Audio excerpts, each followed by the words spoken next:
না, চুপটি করে ঘাপটি মেরে বসে থাকলে তো হবে না। খাজনা আদায়ের বাজনা বেজে গেছে বাবা, তাই সুরসুর করে বের করে দাও দেখি। টাকা পয়সা কোথায় কিভাবে ভরে রেখেছো, বার করো।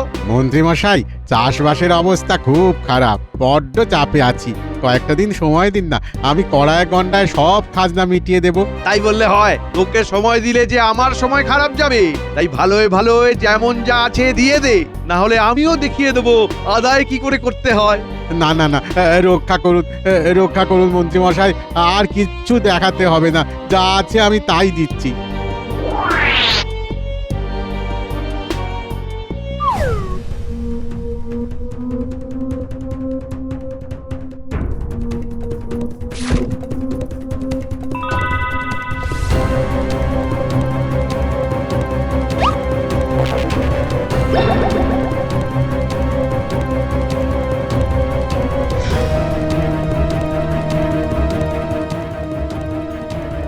না, আজকের মতো অর্থ সংগ্রহ কর্মসূচি গরমে গরমে বেশ ভালোই হলো।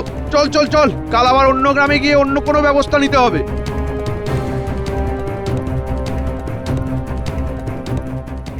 এইভাবে মন্ত্রীমশাই আসবেন আর ঝাঁট দিয়ে নিয়ে চলে যাবেন, সেটা তো আর হতে দেওয়া যায় না। হ্যাঁ, অনেক সহ্য করেছি, আর নয়, এবার একটা কিছু ব্যবস্থা করতেই হবে।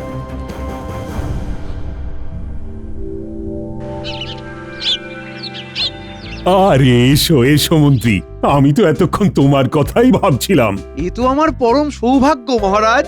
আহ, ভাগ্যটাগো ছাড়ো তো। আচ্ছা, ওই রাজকোষাগারের জন্য অর্থ সংগ্রহ কর্মসূচি কেমন হচ্ছে বলো?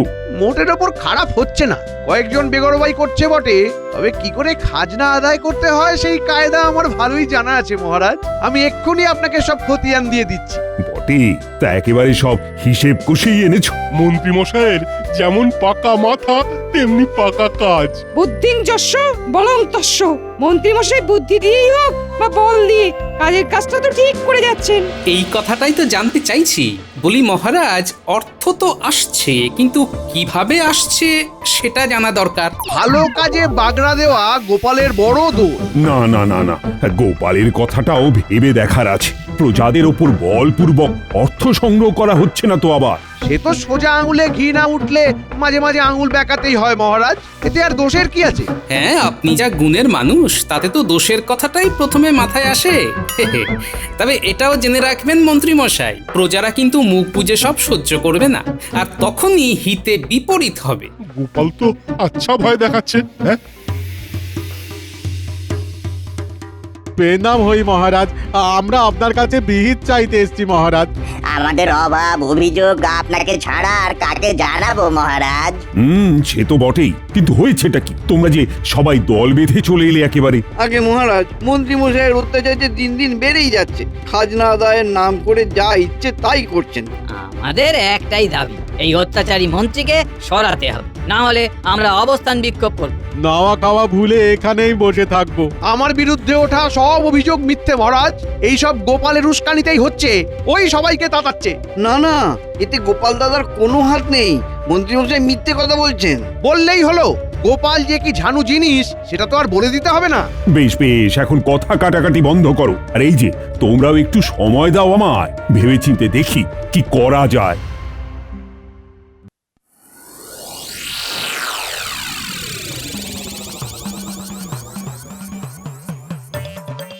ব্যাপার কি গো? বলি কি এমন রাজকার্য করেছো, খুশিতে একেবারে ডগমগ হয়ে গেলে? কাজ আর আমাকে করতে হচ্ছে না গিন্নি, নিজেদের কাজ প্রজারা নিজেরাই করে ফেলছে। আজ তো তারা একেবারে দল বেঁধে মহারাজের কাছে এসে নিজেদের অভাব অভিযোগ জানিয়েছে। হ্যাঁ, তাই নাকি? তবে তো আমিও এবার আমার দাবি দেওয়া আদায় করে ছাড়বো। হ্যাঁ, দরকার হলে আমি মহারাজের কাছে যাব। হ্যাঁ, ব্যাস হয়ে গেল। সুযোগ একবার যেই পেয়েছে অমনি খপ করে ধরে ফেলেছে। তবে সেই যাই হোক, মহারাজ এবার কি ব্যবস্থা নেন সেটাই দেখার, বুঝলে?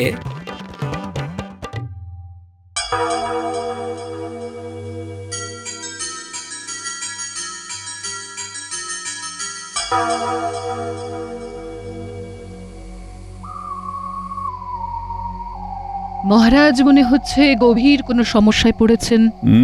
পড়েছি তো বটে, এবারে একেবারে ঘোরতর সমস্যায় পড়েছি। তাহলে এইভাবে পায়চারি করে বুঝি সেই চিন্তা থেকে বেরোনোর রাস্তা পাচ্ছেন? না না, পাচ্ছি না তো, কিছুতেই কোনো উপায় বের করতে পারছি না। মন্ত্রী নাকি জোর জুলুম করে প্রজাদের কাছ থেকে খাজনা আদায় করছে, এবার তাই প্রজারাও বেঁকে বসেছে। তাহলে তাদের সোজা করে দিলেই হয়। তারা কি আর এমনি এমনি সোজা হবে? তাদের দাবি মন্ত্রীকে রাজসভা থেকে সরাতে হবে। কিন্তু সব দিক না খতিয়ে দেখে আপনি হঠকারী কোনো সিদ্ধান্ত নিতে পারছেন না, তাই তো? একদম ঠিক। কি যে জাঁতাকলে পড়েছি আমি।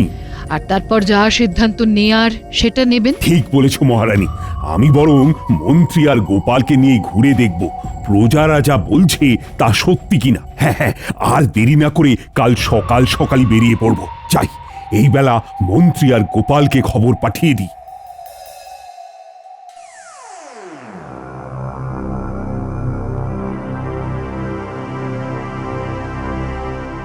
কোথায় ভাবলাম খাজনা আদায় করার তালে টাকা পয়সা সরিয়ে নিজের ট্যাগ ভরবো, তা নয়, এবার তো দেখছি উল্টো চক্করে পড়ে গেলাম। আবার কি নতুন কথা? বরাবরই তো এইরকমই হয়। একরকম ভাবি আর একরকম হয়। মন্ত্রীমশাই, মহারাজ কাল সকালেই আপনাকে দেখা করতে বলেছেন। আপনাকে সঙ্গে নিয়ে উনি নগর পরিক্রমায় বেরোবেন।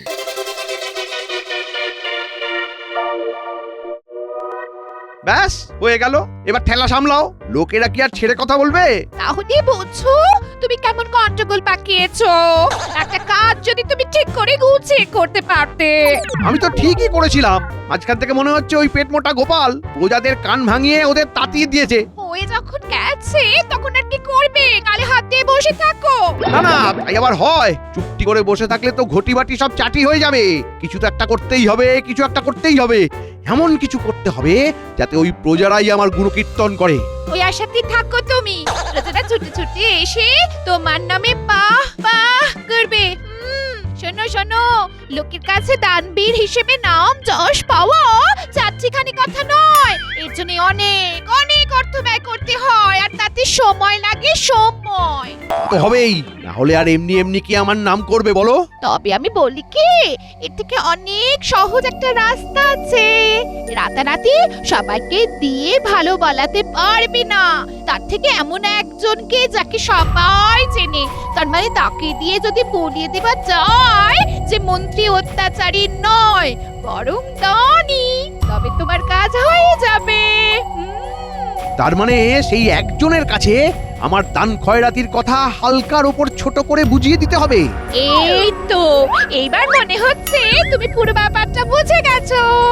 না গিন্নি, এই কথাটা তুমি একেবারে ঠিক বলেছো। আমি এবার সেই কাজই করব যাতে সাপও মরবে কিন্তু লাঠি ভাঙবে না।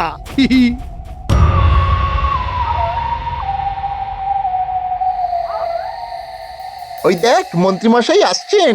আমার মনে হচ্ছে মন্ত্রীমশাই এবারে আচ্ছা বেকায়দায় পড়েছেন। না হলে এই সাত তাড়াতাড়ি ছুটে আসেন। বেশ তো, মন্ত্রীমশাইকে কায়দা করে বিপদ থেকে উদ্ধার করব।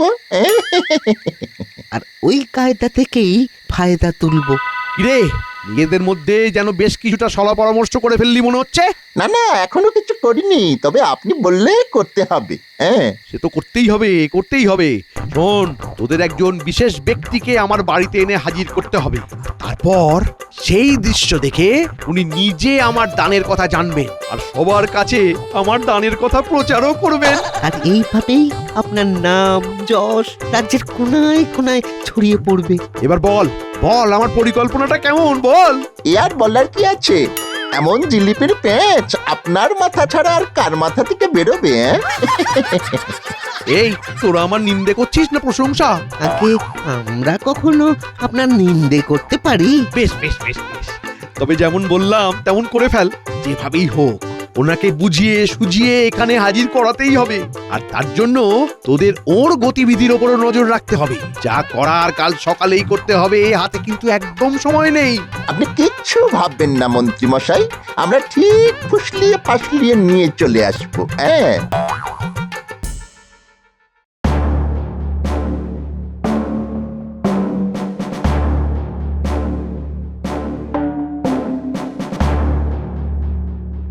সেই কখন থেকে অপেক্ষা করছি। অথচ মন্ত্রীর পাত্তা নেই। সে যে মনে মনে কি ভেবে রেখেছে কে জানে। মনে করার আর কি আছে মহারাজ? ধরা পড়ে যাওয়ার ভয়ে মন্ত্রী মশাই নিশ্চয়ই পিঠ টান দিয়েছেন। মন্ত্রী যদি এমন কিছু মতলব আঁটে, তাহলে আমিও এমন পেঁয়াজ কষবো যে সে একেবারে টের পেয়ে যাবে। টের তো যা পাওয়ার পেয়েই গেছেন, এখন আর কোন মুখে আপনার সামনে এসে দাঁড়াবেন? না না না, আর অপেক্ষা করা যাবে না। এবার চলো তো, তোমাতে আমাতেই নগর পরিক্রমায় বেরিয়ে পড়ি তবে।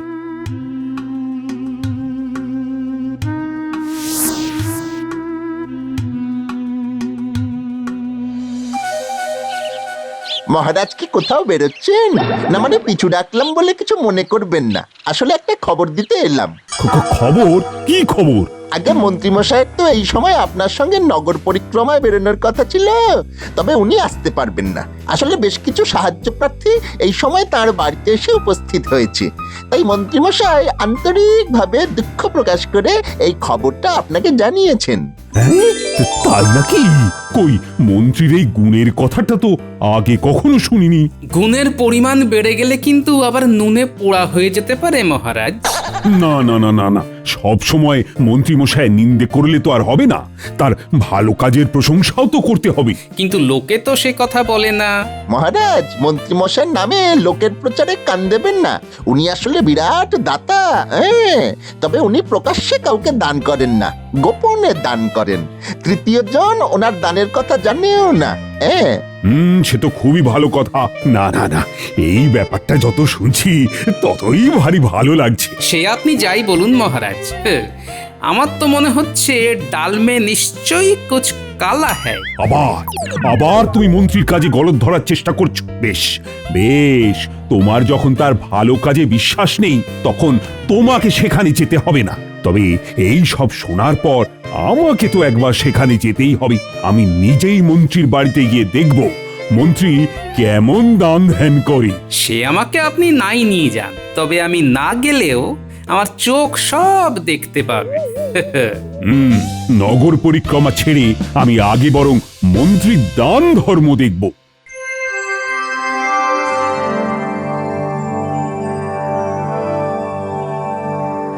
মন্ত্রী গেলে কোথায়? আরে মহারাজ, আপনি! আমার কি সৌভাগ্য যে আপনি স্বয়ং এসেছেন আমার বাড়ি। না এসে আর উপায় কি বলো? তোমার দান ধ্যানের যা খতিয়ান শুনলাম, তারপর তো আর না এসে পারা যায় না। না মানে তেমন কিছু না, আমি দান করতে চাই, তবে যশলাভ করতে চাই না মহারাজ। আহা, এসব কথা শুনলেও মন ভরে যায়। আগে মন্ত্রীমশাই, ও মন্ত্রীমশাই, ঘরে আছেন? বড় আশা নিয়ে আপনার কাছে এসেছি মন্ত্রীমশাই। আমি চোখে বড় একটা ভালো দেখতে পাই না, তাই এই চেয়ে চিনতেই চলে আমার। বুঝেছি বুঝেছি, তা এমন অসুবিধা নিয়ে এতদিন পরে তুমি এলে? তুমি আরো আগে আসতে পারতে। এই নাও, এই নাও, ওই 100 মোহর আছে এই থলিতে। ফুরিয়ে গেলে আবার এসো কেমন?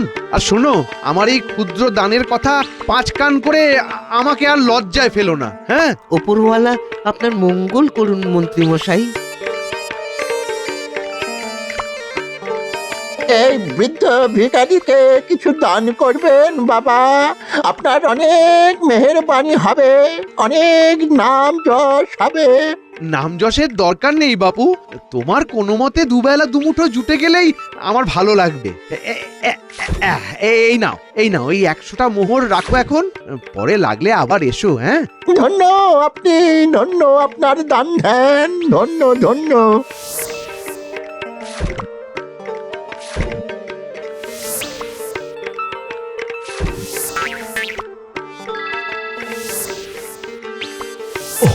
একের পর এক সবাই তো এসেই চলেছে দেখছি, আর মন্ত্রীরও কোনো বিরক্তি নেই। কেমন হাসি মুখে সবাইকে দান করে যাচ্ছে, অথচ নাম কেনার কোনো ইচ্ছেই নেই। না, বটা ঘটার কাজ আছে বলতে হবে। কেমন নিখুঁত ছদ্মবেশ ধরে ঘুরে ফিরে আসছে। এসেছি যখন, তখন আরেকটু না হয় দেখেই যাই। হ্যাঁ হ্যাঁ, বসুন না, যতক্ষণ খুশি বসুন। বটা ঘটাকে তো বলাই আছে, ওরা ঠিক পালা করে করে চালিয়ে যাবে। ব্যাপার কি বলো তো, সে তখন থেকে জ্ঞাত হয়ে বসে আছো, বলি হয়েছেটা কি তোমার? না না, আমার আবার কি হবে? যা হবার সে তো মন্ত্রী মশাইয়ের হবে গিন্নি, আমি তো বসে বসে দেখবো। হ্যাঁ হ্যাঁ, ওই দেখা ছাড়া আর কি বা করতে পারো? এখনো কতক্ষণ এরকম করে দেখবে শুনি? শুধু কি আর আমি একা দেখছি গিন্নি, আমার তো আরো 5 জোড়া চোখ আছে। দেখি তারা এখন কি দেখে আসে। আবার আবার সেই ঘুরিয়ে ফিরিয়ে বলতে শুরু করলে? ঘুরিয়ে ফিরিয়ে কিনা জানি না, তবে দাদু ওদিকে মন্ত্রী মশাই বাড়িতে দেখে এলাম একের পর এক সবাই এসে দান চাইছে। মন্ত্রী মশাই বলে বলে দান করছে, একজন চলে গেলেই আরেকজন আসছে। মন্ত্রী মশাই কোনো বাক বিতণ্ডায় যাচ্ছেনই না, সবাইকে হাসি মুখে মোহরের থলি দিয়ে দিচ্ছে। তুমি যেমন বলে দিয়েছিলে আমরা ঠিক তেমন ভাবে লক্ষ্য রাখছিলাম। মহারাজ ওখানে যাওয়ার পর থেকেই এক এক করে সবাই সাহায্য চাইতে আসছিল। এখনো মহারাজ কেমন হাসি হাসি মুখ করে বসে আছেন দেখে এলাম। মন্ত্রী মশাইয়ের মুখেও কোনো বিরক্তি নেই। আচ্ছা দাদু, ওই মন্ত্রী মশাই যেমন দান ধ্যান করেন, কই আগে তো সেটা জানতাম না। এই দেখো দেখো, মন্ত্রী মশাইকে দেখে শেখো। সে তো বটেই, শিখবো বই কি।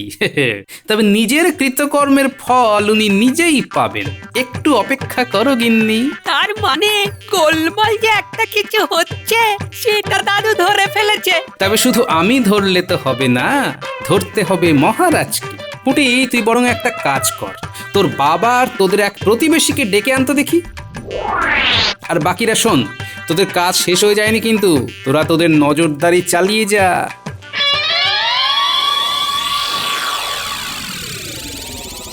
না, আর মনে হয় কেউ আসবে না আজ। চলো মন্ত্রী, এবার একটু জিরিয়ে নাও বরং। না না মহারাজ, মানুষকে সাহায্য করায় আমার কোনো ক্লান্তি নেই। ওরা যতক্ষণ আসবে ততক্ষণ আমি সাহায্যের হাত বাড়িয়ে দেব, যতটা যা পারি আর কি। একটার পর একটা ছদ্মবেশ পাল্টে পাল্টে যে অস্থির হয়ে গেলাম। যা বলেছিস ভাই, সব রকমই তো সেজে ফেললাম, আর তো তেমন কিছুই বাকি নেই। এদিকে মহারাজেরও তো ওঠার নাম নেই। ধুর, মন্ত্রী মশাইও তো গ্যাঁট হয়ে বসে আছে, উঠে গিয়ে তো সদর দরজাটা বন্ধ করে দিয়ে আসতে পারে, তাহলেই ল্যাটা চুকে যায়। কি আর করবি, চল আরেকটু অভিনয় করে দেখাই, তাতে যদি আরেকটু বেশি মাল করি পাই। তুই বোবা হয়ে যা আর আমি কালা। এই দিন দরিদ্র ফকিরকে কিছু সাহায্য করবেন বাবা? আহা, তুমি আমার দরজায় এসেছো আর আমি সাহায্য করব না, তাই আবার হয়? এই নাও এই নাও, এই মোহরের থলিটা রাখো তুমি। আপনার অনেক মেহেরবানি। না, মন্ত্রীকে যত দেখছি ততই মুগ্ধ হয়ে যাচ্ছি। ওই তো আবার একজন এসেছে মনে হচ্ছে। মন্ত্রী মশাই, আপনি কি আমার দিকে একটু মুখ তুলে তাকাবেন না? বড় আশা নিয়ে এসেছিলাম আমি। এসেছো যখন, তখন তুমি আর খালি হাতে ফিরবে না। এই নাও, এই মোহরের থলিটা রাখো। মন্ত্রী, আমার আর বলতে বাধা নেই যে তোমার এই দান ধ্যান দেখে তোমার সম্বন্ধে আমার ধারণাই বদলে গেছে। না না মহারাজ, এ আর এমন কি, এসব তো খুবই সাধারণ ব্যাপার। আমি নিজে এবার সবাইকে বলবো যে মন্ত্রী মোটেই অত্যাচারী নয়, বরং তার মতো দানবীর এই কৃষ্ণনগরে আর দুজন নেই। সেটাই তো আমি চাইছিলাম মহারাজ। যাক, শেষ পর্যন্ত তাহলে আপনাকে কায়দা করতে পেরেছি। তবে এবার তো আসল কাজই বাকি। খুব হয়েছে দান ধ্যান, কিছুক্ষণ পরে গিয়ে ঘরের লক্ষ্মী আবার ঘরেই ফিরিয়ে আনতে হবে। এ কি মহারাজ, আপনি কি তবে একা একাই নগর পরিক্রমা সেরে ফিরলেন নাকি এতক্ষণে? না না, পরিক্রমার হলো কই, তবে তার আর বিশেষ প্রয়োজনও নেই। কেন কেন, এমন কি হলো? কি হলো মানে, মন্ত্রীর বাড়িতে গিয়ে তো আমি নিজের চোখে দেখলাম প্রজারা যা বলেছে তা সব মিথ্যে। ও তাই বুঝি। গোপাল দাদু, তুমি যেমন বলেছিলে আমরা তেমনই নজর রাখছিলাম। মহারাজ চলে আসার পরেই মন্ত্রী মশাই বেরিয়ে পড়েছেন। নিজের মনেই বলতে বলতে যাচ্ছিলেন যে মানিকচর চম্পট দেওয়ার আগেই ঘরের লোকই ঘরে ফিরিয়ে আনতে হবে। ব্যাস ব্যাস, আর বলতে হবে না। লক্ষ্মী ফেরাতে মন্ত্রীমশাই যে কোথায় যাচ্ছে সেটা বুঝে গেছি, কিন্তু আমি তো কিছুই বুঝতে পারছি না। সব বুঝে যাবেন মহারাজ, তবে তার জন্যে যে আর একবার আপনাকে কষ্ট করে আমার সঙ্গে আসতে হবে। চলো তাহলে, কোথায় যেতে হবে যাই।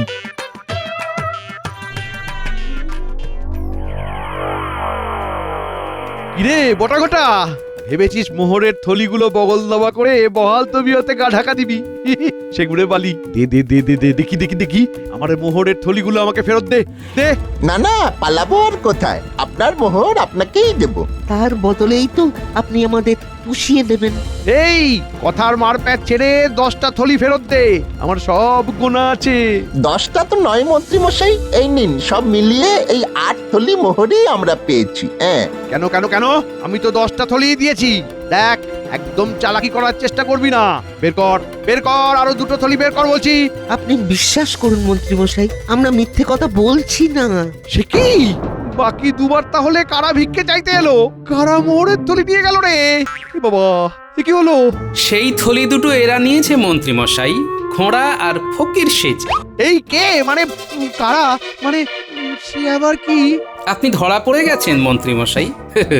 আর আপনার দান ধ্যানের গোপন কৌশল মহারাজও এবার বুঝতে পারছেন নিশ্চয়ই। বটা আর ঘটাকে সাহায্য প্রার্থী সাজিয়ে দান নয়, দানের অভিনয় করছিলেন আপনি। আমি সেটা বুঝতে পেরে আমার এই পরিচিত দুজনকে তাদের মাঝে জুড়ে দিয়েছি শুধু। কিন্তু আমি তো মানে না মানে ইয়ে মানে আর মানে মানে করতে হবে না। এবার আমি বুঝতে পারছি প্রজারা যা বলেছিল তা মিথ্যে নয়। আগামী 7 দিনের মধ্যে প্রজাদের কাছ থেকে জোর করে আদায় করা সব অর্থ তুমি সুদ সহ ফেরত দেবে। আমি মারা পড়ে যাব মহারাজ, এবারের মতো আমাকে ছেড়ে দিন মহারাজ, এমন কাজ আর করব না মহারাজ। যাও, যেমন বললাম তেমনই করো, না হলে তোমার কপালে আরো শাস্তি অপেক্ষা করছে। না না না না না, রক্ষা করুন মহারাজ, মহারাজ মহারাজ রক্ষা করুন। আমি যাচ্ছি, আমি এক্ষুনি যাচ্ছি মহারাজ, এক্ষুনি যাচ্ছি।